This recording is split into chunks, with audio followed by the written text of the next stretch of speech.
كل ما بنكبر في الدنيا بنكتشف إن أكبر فيلسوف في حياتنا وأكبر حكيم في حياتنا هو بابا وماما. حقيقي كل ما بنكبر والسن بيكبر بينا بنكتشف إن كل حرف بيقوله لنا وإحنا صغيرين هو الصح. فدايماً ورقة وقلم ونكتب كلام أهالينا، لأنه كمان شوية هنكتشف إنه أهم كلام في الدنيا. الحلم الجديد اسمه سنيل مون جامعة كفر الشيخ. تحية كبيرة لجامعة كفر الشيخ.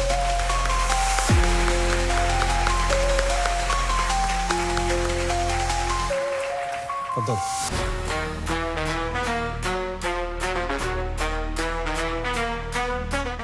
أنا اسمي رانيا طارق. أنا اسمي زينب. معاكم محمود محمد. أنا ريم من جامعة كفر الشيخ. أنا داليا الشرقاوي. أنا أحمد جودة من تيم سنيل مون جامعة كفر الشيخ. الفكرة بدأت معانا إن كانت في بنوتة بتعاني من مشاكل في البشرة، بدأت تدور على حلول كتير قوي، بدأت تدور على السوشيال ميديا، طلعت إن في دكاترة بتجيب السنيلز يمشوها على البشرة عشان يفرز مادة الكولاجين، وده حقيقي مش صح جدا. لما فكرنا ممكن نجيب الحلزون منين لقينا مكان كويس قوي في اسكندريه، بس الحقيقه ان احنا كنا هنضطر كل شويه نروح نجيبه من هناك لما نكون عاوزين، واحنا عاوزين منتجنا يكون اقتصادي. التيم كان مدرك جدا ان مصر في الاونه الاخيره كانت بتستورد كوزماتكس بالعمله الصعبه، احنا كنا محتاجين نوفر العمله الصعبه دي لمصر، وكنا محتاجين ان احنا نكبر حلمنا، ومن هنا كوننا التيم وقسمنا نفسنا لاكتر من قسم، واحنا بنطمح ان احنا نحقق حلمنا.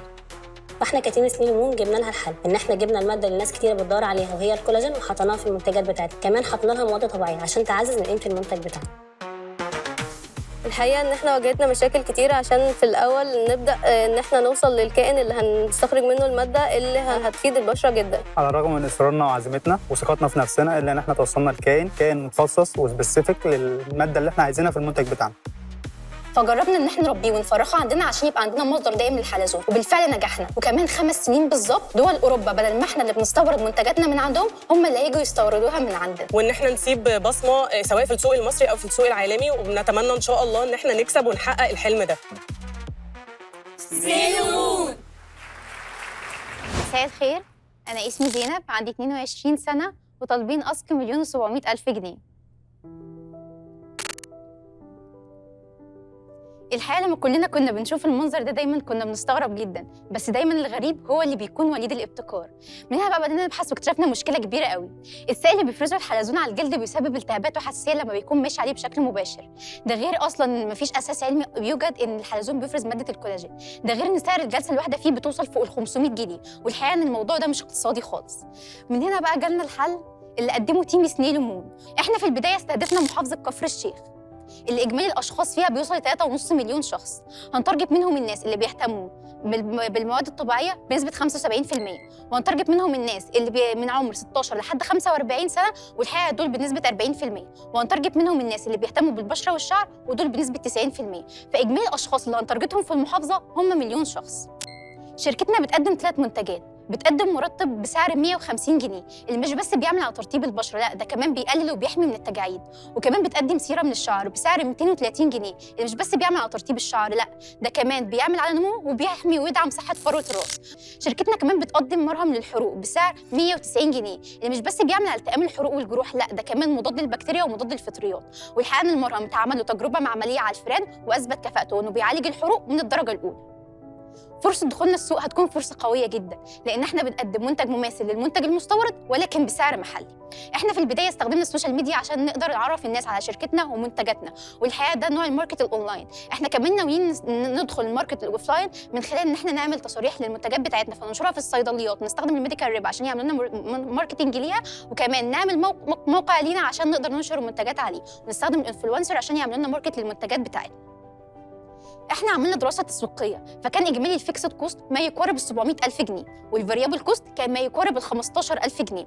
احنا حجم المبيعات بتاعتنا هتكون 520 عبوه في الشهر، ودي من ال3 منتجات بتوعنا. الدخل اللي هيدخله لنا هو 100,000 جنيه في الشهر، وبعد كده فبالتالي التوتال ريفينيو هيكون 1,200,000 جنيه في السنه. لما نطرحه من الفيكسد كوست 700,000 فبالتالي هيبقى لنا التوتال نت بروفيت هيكون ما يقارب ال 500,000 جنيه، والحقيقه ده العائد المتوقع الربح لينا في خلال اول سنه. احنا عملنا كمان بريدنج وسباوننج للكائن عشان نوفر تكاليف الشراء، وكمان عملنا تحليل FTIR للكولاجين اللي اثبت ان هو من التايب 1، وعملنا تحليل HBLC في مستشفى 57 357 واثبت ان هو مضاد للتوكسيتي وكمان مضاد للحساسيه. وانا بشرح وبقول ان احنا عملنا تحليل في مستشفى 57، انا بصيت لدكتور سامح وقلت له احنا عملنا تحليل في مستشفى 57، هو ضحك لي وقال لي عمل لي كده اللي هو انا عارف. الحقيقه ان احنا بنطالب باصل 1,700,000 جنيه. عشان ال 180,000 جنيه نغطي تصاريح المنتجات وتصاريح مقر الشركه زي ما سالنا في الهيئه العامه للاستثمار، و260,000 جنيه عشان نغطي تكاليف الماركتينج من دعايه واعلان، وكمان 340,000 جنيه عشان نغطي تكاليف الالات، و220,000 جنيه للمكان، و700,000 جنيه عشان نقدر نغطي الفيكسد كوست. ده التيم بتاعي تخصص تصنيع وبايو تكنولوجي، وبستاذن الجادج ان التيم بتاعي يتفضل معايا هنا على الستيج. تيم مقسم ما بين التكنيكال والماركتينج والبروجرامينج. تحيه كبيره. ده البيج بتاعنا وده رقم التواصل، ودي كانت ببساطه قصه بدايه تيم سنيل ومون. ثانك يو اول فيري ماتش. انا عارف الطلعه دي بتاعت مين. انا بقول لكم ايه، انا عايزه اجرب. جربي. اجرب؟ طبعا. اجرب بجد؟ يلا بينا.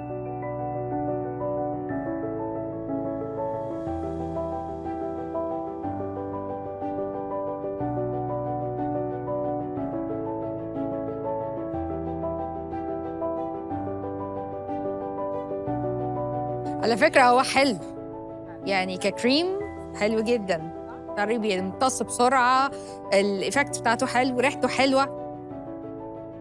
اتفضل يا سامح. طبعا يعني انا فخور بيكم طبعا جدا، لان هو الشغل ده بالذات احنا محتاجينه، لان احنا بننفق كميه ضخمه جدا من العمله الصعبه عشان نعمل حاجات ومنتجات كده. بس انا عايز بس اسالكم، رقم واحد، انتوا بتجيبوا السنيل منين؟ تمام؟ وهل انتوا عندكم بلانز ان انتوا تربوه يعني وكده يعني ولا لا؟ وتاني حاجه موضوع السيفتي، يعني هل انتوا جربتوا على حيوانات تجارب مثلا، بالذات في الكريمات بتاعه الهيلينج وكده اللي هي بتاعه الحروق؟ احنا فعلا عاملين تربيه وتفريخ للكائن، بس مش بشكل كبير قوي، بشكل كان صغير شويه، لسه عايزين نتوسع ان شاء الله في الخطه بتاعتنا. بالفعل الكائن بدا انه يفرخ، وبيفرخ من 600 ل 800 بيضه او حلزونه من حوالي اسبوعين لشهر بالكتير. بالنسبه للتجربه، احنا فعلا اللي ذكر حضرتك ان احنا مجربين على الفئران في المعمل، واثبت كفاءته بشكل فيزيكال ان هو بيعالج الحروق من الدرجه الاولى. عايزه اسالكم شويه في البيزنس بلان، ريحته تحفه، ملمسه جميل. بيزنس بلان بقى، انتوا كنت مش فاكره وانتي في التقسيمه انتوا طالبين 1,700,000 بس كنت كاتبه ماركتنج قد ايه الماركتنج 260,000 جنيه عشان نقدر ان احنا نتوسع وان احنا نستخدم السوشيال ميديا ونعمل موقع عشان ننشر عليه المنتجات بتاعتنا، وكمان نجيب انتوا هتبيعوا اونلاين. بالظبط، اونلاين في الاول، بعد كده اوفلاين من خلال بعد التصاريح ننشره في الصيدليات وميديكال ريب عشان يعملوا لنا ماركتنج للمنتجات دي في الصيدليات. طب وشايفه 270,000 جنيه ده كفايه ولا انت بتتكلمي مش بتتكلمي على كفر الشيخ بس؟ انت عشان يو سكيل، يعني انت قلتي هعمل 500 عبوه، هتسكيلي ازاي؟ هتكبري ازاي؟ هتقدري بقى تطلعي بالسكيل بتاعك؟ احنا في البدايه نستخدم محافظه كفر الشيخ، فده المبلغ المؤقت البدائي ان احنا عايزين نستخدمه كالمحافظه. بعد كده ب3 سنين ان شاء الله نكون عرفنا نفس السوق اكتر، فعايزين نتوسع كمان في الاقاليم المجاوره للمحافظه احنا عايزين بسرعه، احنا عايزين احنا عندنا في القاهره. بس الفيكس كوست ال 700,000 انا شايفها كتير، وخصوصا الارقام ما كانتش مجمعه. ايه العنصر اللي عندكم تكلفته عاليه؟ في مثلا جهاز اللي هو الفريز دراير ده معدي ال 500,000 جنيه لوحده، فهي الاغلبيه الفيكسد معانا في الاجهزه اللي احنا بنستخدمها. طبعا انا لما بقف كده كلهم بتكرهوني، بس انا اسف. بعتذر. عايز علبه على جنب هنا، شوف دخل قال لي على جنب هنا على ناحيه الولاد كده عشان اعمل توازن بيئي مش سامح. يعني حاجه عظيمه جدا وعايز اشتري من عندكم يعني، فقولوا لي انتوا فين يعني، اوصل لكم ازاي لما تاخدوا التراخيص ان شاء الله. انا بحماس 400,000. اوه هاني العلم قال كلمته، بس انا اني هنزل تحتيه شويه. 300,000 جنيه. يا ما شاء الله النهارده ايه صريفه برضه. وهاني هبه 200,000 وعايزه اشوف المنتج قريب في السوق. الله. ميرنا ب 300,000. بس فوق المليون بيبقى فيه شير من الصندوق. انتوا اوكي موافقين؟ تمام. موافقين على طول؟ موافقين على طول. طيب لان احنا وصلنا 1,200,000. طبعا ب 300,000 عشان نكمل 1.5 مليون. هنقول مبروك ليه؟ لسنيل مون. عاوزين نسمع اسم جامعة كفر الشيخ. جامعة ايه؟ كفر الشيخ. مبروك لسنيل مون. سنيل مون 1,500,000 جنيه دعم لجامعة كفر الشيخ من جينزي. مبروك.